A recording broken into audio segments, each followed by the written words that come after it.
ProseccoDOCg.com. I'm lucky enough to be here at the Vancouver Club in Vancouver, British Columbia. Very prestigious place. And I'm here for a tasting of Prosecco and Valpolicella DOCg. So I'm going to be tasting through some pretty amazing wines.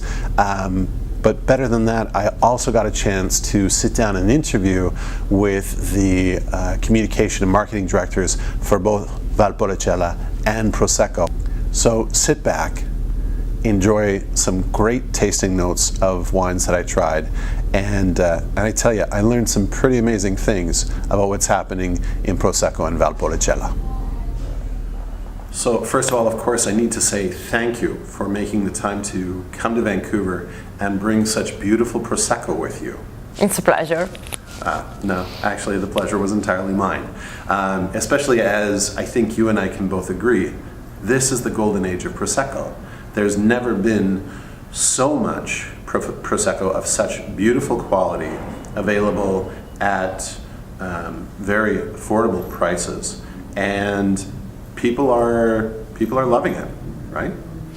Well, this is a wine that is characterized by really pleasant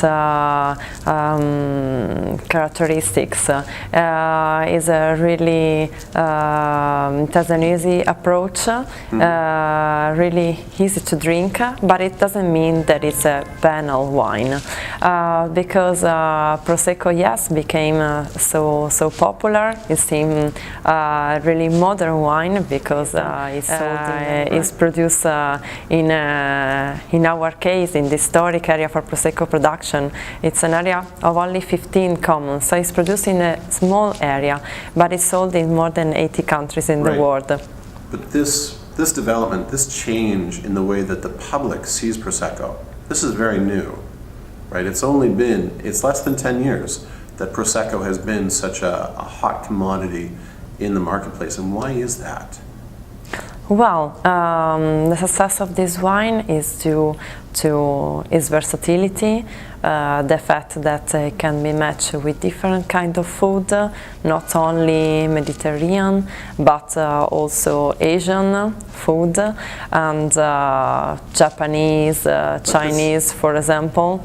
And well, the success arrived in the last decades, but the history of this wine is very old, because it started in 1876, the modern history of our wine, with the foundation in Conegliano, one of the capital of our area, the foundation of the oldest wine school created in Italy. Oh really? Oh, I had no idea.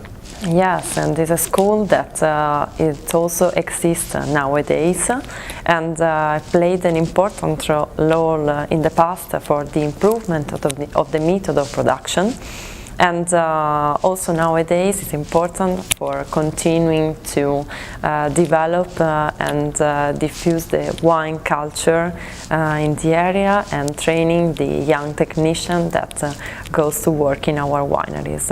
Right. There is and then these are the people who banded together only recently to basically defend Prosecco as a brand, right? Yes, actually the association, our association was founded in 1962 by 11 producers that wanted to introduce some rules of production. They wanted to improve the quality. In 1969, we obtained the recognition of DOC. Right. We introduced the first rule of production, and after 40 years, in 2009, we obtained the highest recognition in the Italian wine classification system, so the recognition of the DOCg. So what we then as consumers can take from this is that even the Italians can recognize for themselves that this wine, this area is capable of producing something really special and really unique, right? Yeah. And obviously the consumers themselves are enjoying it, right? Very affordable price points, and like you said, the flavors are very accessible. It's bright, it's fresh, it's creamy, it's beautiful. Like, they're just beautiful. Prosecco going to explain so many different stories to the consumer. Well, if you want to be sure that you are tasting a wine that comes from our area, you have to look at the label. And if you find the Conegliano Valdobbiadene, it means that you are tasting a wine, the original expression of Prosecco, the wine that comes from the historic area. Then, if you want to discover something more about our wine, you can try a Rive, for example. That is a new typology that we introduced in 2009 with the DOCg rules. And Rive, it's a typology that permits to express the variety of our area, so the variety of soil, of exposure. Rive is a local term that is used to indicate the best vineyards, and is used in this case for indicate a Prosecco Superiore that is produced only with the grapes harvested in one commune, one area. There are 43 Rive in our appellation, so 40 different expressions of our territory. And for the moment it's a limited production because it's around 2 million bottles out of 84 million bottles that are produced in our area. So there's a lot to learn about Prosecco. Yes. If you had one thing that you would hope for the consumer who's just tasted Prosecco for the first time and fell in love, what would you hope for that person in the future of them tasting more Proseccos? What would you hope that they find, that they discover?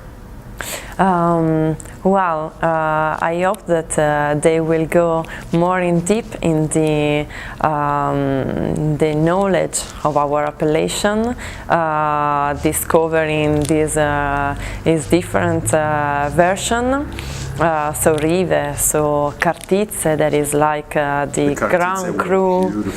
It's like the Grand Cru of our denomination, produced in this subzone of only 107 hectares.